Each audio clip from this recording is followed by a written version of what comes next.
ममता जी की वसूली का राज अब खत्म होने वाला है और बीजेपी का विकास राज आने वाला। जनता ने तय कर लिया है बंगाल की खाड़ी में बहा देंगे इनको। ममता जी के राज में बीजेपी को आना चाहिए। वहाँ के जैसे लोग पीड़ित से एकदम है। हम नहीं कहते किसी के स्टेट में क्राइम नहीं होता है, हर स्टेट में होता है, हर जिला में होता है क्राइम, लेकिन कहीं डिफेंड नहीं होता है। डिफेंड कहाँ होता है? वहाँ होता है। हम बताएं, ममता बनर्जी जो माँ माटी मानुष का नारा लगाती है, आज वहाँ की एक एक महिला माँ पीड़ित है, परेशान है। महिलाओं के बात वहाँ पर राष्ट्रपति, प्रधानमंत्री, वहाँ मंत्री का भी कोई वो नहीं है। वहाँ पर सब खोपे हैं। वहाँ बोला जा रहा है कि मुख्यमंत्री, प्रधान, केंद्रीय मंत्री जो गृह मंत्री अमित शाह है, उनका गर्दन काट दिया जाएगा।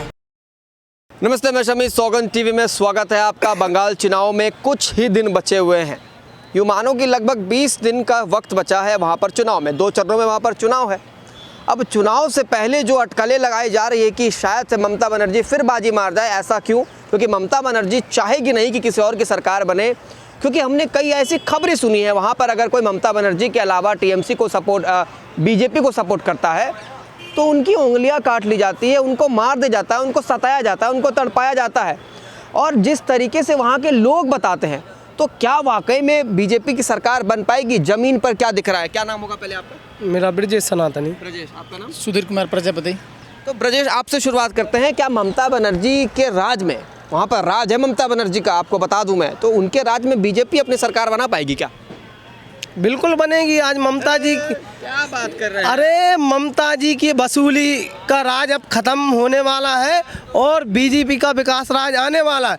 जिस प्रकार आज ममता जी कहती हैं इस बार हम यमुना पार फेंकेंगे, लेकिन जनता ने तय कर लिया है बंगाल की खाड़ी में बहा देंगे इनको। टीएमसी के आपका क्या कहना है कि ममता बनर्जी के राज में आ पाएगी बीजेपी? ममता जी के राज में बीजेपी को आना चाहिए। वहाँ के जैसे लोग पीड़ित से एकदम है। देखिए, भारत का एकलौता ऐसा राज्य है जहाँ पे बोला जाता है कि अगर वोट नहीं दिए जाओगे तो उसका अंजाम अगला बार होगा। ये आ ही नहीं, जितने बार 2 साल 3 साल के पीछे का बैकग्राउंड देख लीजिएगा, तो जो उसके विपक्ष में खड़ा उसको जब वोटिंग हो जाती है, रिजल्ट आ जाती है, उसके बाद उसको मारा जाता है, घर जलाया जाता है, क्योंकि उसको धमकाया जाता है। जो व्यक्ति वोट मारने जाता है उसको अपनी बेटी अपने बेटा को ख्याल करना पड़ता है कि हमारा कल बेटी बेटा का क्या होगा। वैसा वहाँ पर डर भय दे के वोट दिया जाता है। हम नहीं कहते किसी के स्टेट में क्राइम नहीं होता है, हर स्टेट में होता है, हर जिला में होता है क्राइम, लेकिन कहीं डिफेंड नहीं होता है। डिफेंड कहाँ होता है? वहाँ होता है। हम बता रहे हैं, अभी महिला के साथ हुआ था ना, आर्जिकल मेडिकल कॉलेज डॉक्टर के साथ। बताओ क्या बोल रही है? महिला हो के महिला का बोल रही है कि मतलब 8 बजे के बाद ना निकले।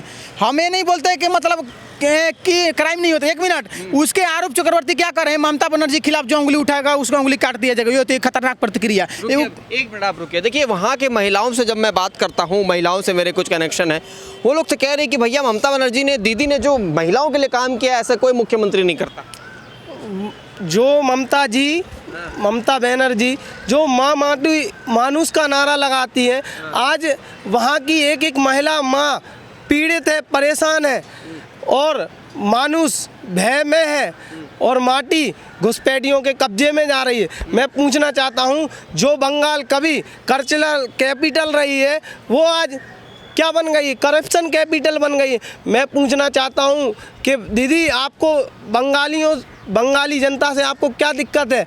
आप कह रही हो घुसपैठियों के साथ हो जाती हो। आज कटमनी, दलाली, भ्रष्टाचार बंगाल में कितने चरम पर है। तो इसके अब जनता त्रस्त आ गई है और जनता ने ठान लिया है कि इस बार विकास को चुनेगी, वसूली जाएगी। वसूली की सरकार इस बार चलने वाली नहीं है। ठीक है, हाँ जी, क्या कहना चाहोगे? बीजेपी की सरकार बन जाएगी? बिल्कुल। देखिए, जैसे महिलाओं का वहाँ अत्याचार हो रहा दिन पर दिन और आए दिन महिला का हत्या हो रहा है, उसके बाद महिला के लिए एक कानून नहीं बनता है। महिला के लिए, उसके लिए कुछ मतलब जो बलात्कार करता है उसको पकड़ा नहीं जाता है। क्या होता है कि रेट लगा दिया जाता है कि महिला के लिए 10 लाख रुपये आप देंगे, जो जिस महिला पीड़ित में फंस जाएगी उसको 10 लाख देंगे।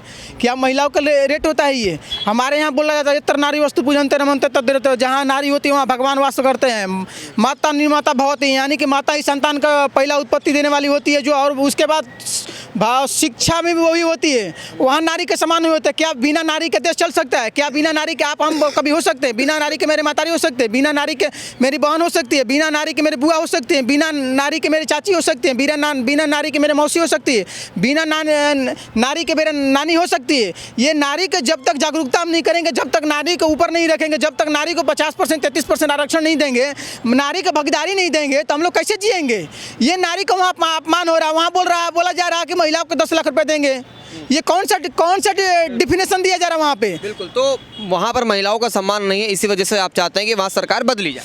महिलाओं की बात वहाँ पर राष्ट्रपति, प्रधानमंत्री, वहाँ मंत्री का भी कोई वो नहीं है, वहाँ पर सब खौफ हैं। वहाँ बोला जा रहा है कि मुख्यमंत्री, केंद्रीय मंत्री जो गृह मंत्री अमित शाह है, उनका गर्दन काट दिया जाएगा। प्रधानमंत्री को बोला जा रहा है वहाँ की आएंगे यहाँ बंदी बना लेंगे। भारत की इकलौता देश है ना जहाँ पे खुलेआम धमकी दिया जा रहा है कि आएंगे तो बंदी बना लेंगे। कौन ऐसा मतलब राज्य है जहाँ पर ऐसा धमकी दिया जा रहा हो? इकलौता राज्य है। आप देख रहे हैं सौगंध टीवी, सौगंध वतन की।